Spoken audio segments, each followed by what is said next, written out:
night sale for the foundation is 1.5 billion US dollars. So well done. Is an art market actually a scam? Is an art market actually a fraud? Did you ever catch yourself thinking about some masterpiece of contemporary art like, oh shit, I think my nephew could do something like this? I think it would take me a couple of seconds to make this piece of art. This looks like a piece of shit. I was asking myself the same questions. Even though I really do appreciate art and I'm an artist myself, I definitely thought this way. What is the actual value of art? Why some paintings get massive appreciation, they cost a fortune, and some paintings seem to have no interest in them? Why is there such a big gap? The answer is really simple. There is unmeasurable value of art for which humankind definitely pays a fair price. Never mind what I said, it's just an idealistic nonsense that some institutions, some individuals, and general culture tries to make us think, and we are fed up with the nonsense. An art market is actually a really great way to maximize and store wealth, and it has really juicy and cool advantages for those who own a lot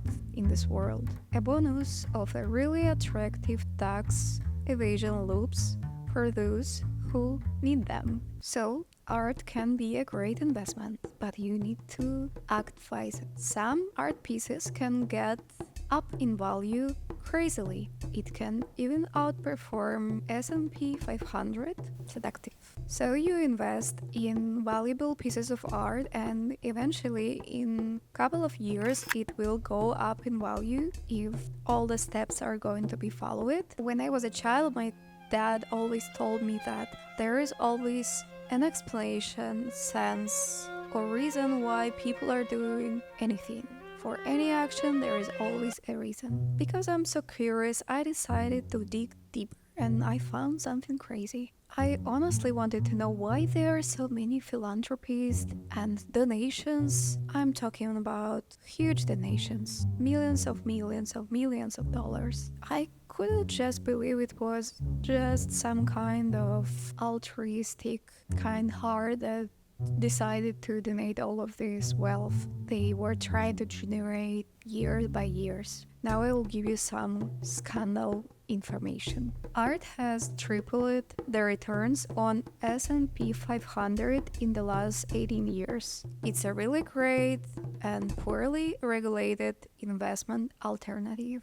It's some kind of monopoly of a really limited circle of chosen people who can purchase and have decision in the space. It's exactly the place where the networks and connections are crucial. Think about something like precious metals or normal metals that are used in different industries like metallurgy or whatever, construction. Those metals usually perform a really stable growth over the years because they are essential for different activities, and people hold their wealth in those metals, and it's a nice investment.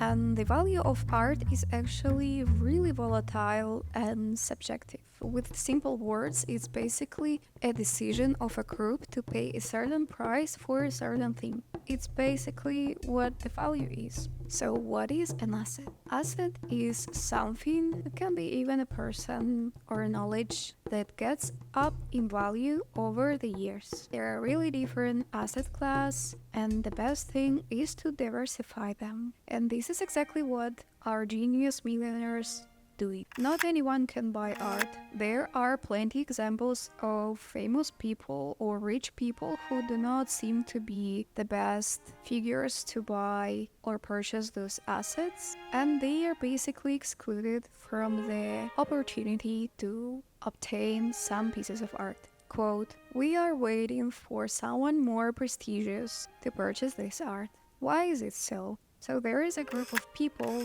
wealthy individuals, wealthy friends who are helping each other. Usually those are millionaires, owners of galleries, auction houses and important figures in the space. They are speculating the prices and basically dominating the whole industry of art. The art purchases is preferable by highly respectable individuals or representatives by the industry. But why? It's because it needs to go up in value and appreciate with the purchase. So you are a multi-millionaire that is looking for different ways to diversify your portfolio. And of course, you are a smart person and you don't want to waste a lot of money from your bank account. So you decide to do a really cool plan. You don't want to acquire the most expensive thing. You better create it. You need to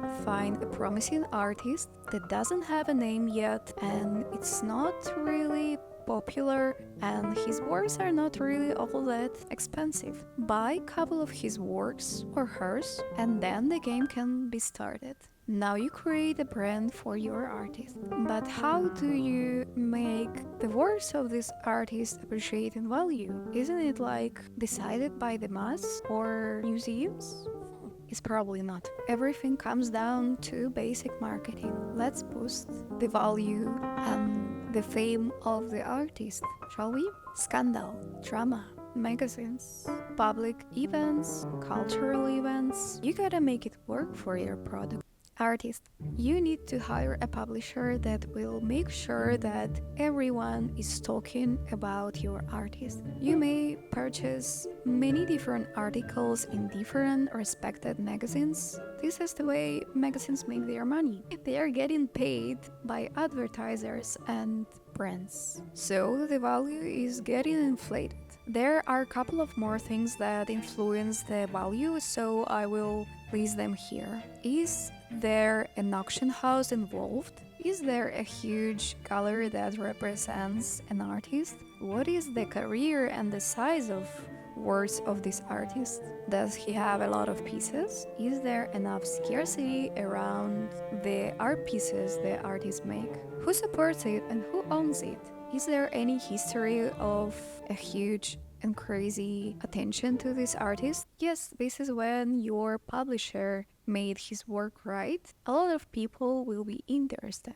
And as well, a subjective appreciation of an art that's supported by purchasing power. So then the artist becomes known and his works go up in value crazily. Sometimes it can be not only 10x, it can be 100x or even more. Do you remember we purchased a couple of paintings before? Exactly. Now your investment of 10,000 skyrocketed and now you own a lot of great pieces that's valued at 1 million, 2 million, 3 millions or even more. Congratulations. Now you have a really cool investment and you did almost nothing. Your return on investment is beautiful. You invested approximately 10,000 euros and you got 2 million. This is amazing. So basically it's just like a fancy version of a normal marketing. So we have our beautiful investments. They are bringing us some juicy 10x, 100x, or who even knows, even more than that.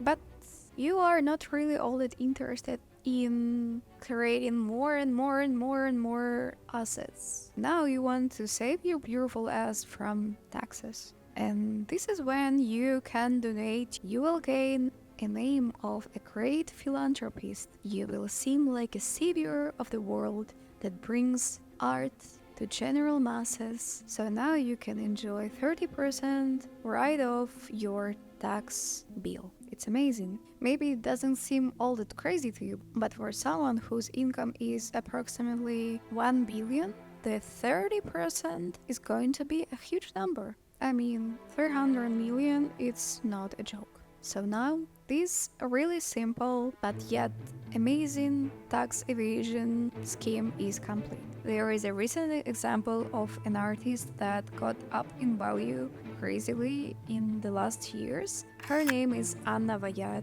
and she happened to be a girlfriend of a really dominating figure in the art world.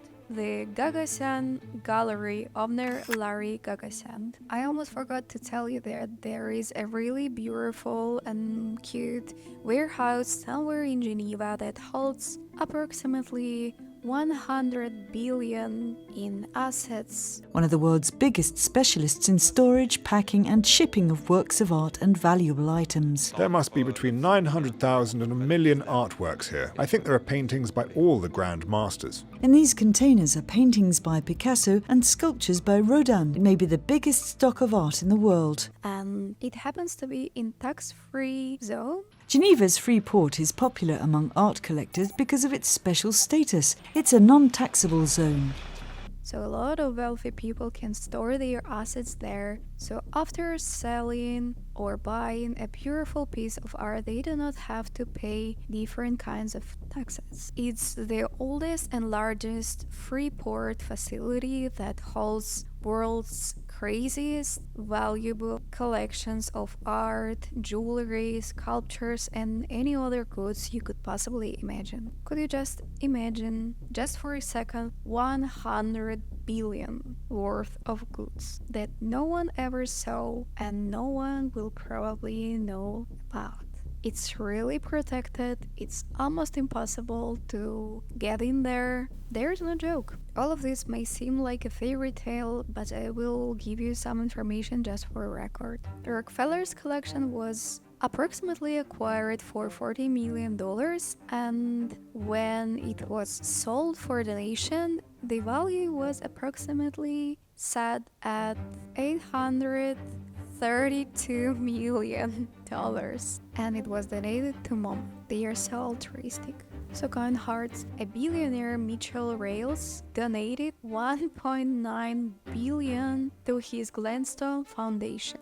It was one of the largest ever gifts to the arts. The donation disclosed in Glenstone tax return of 2021 brings the foundation's net assets to $4.6 billion, nearly the same as New York's Metropolitan Museum of Art. And the last $1 billion Anna Berg art collection was donated to Metropolitan Museum of Art.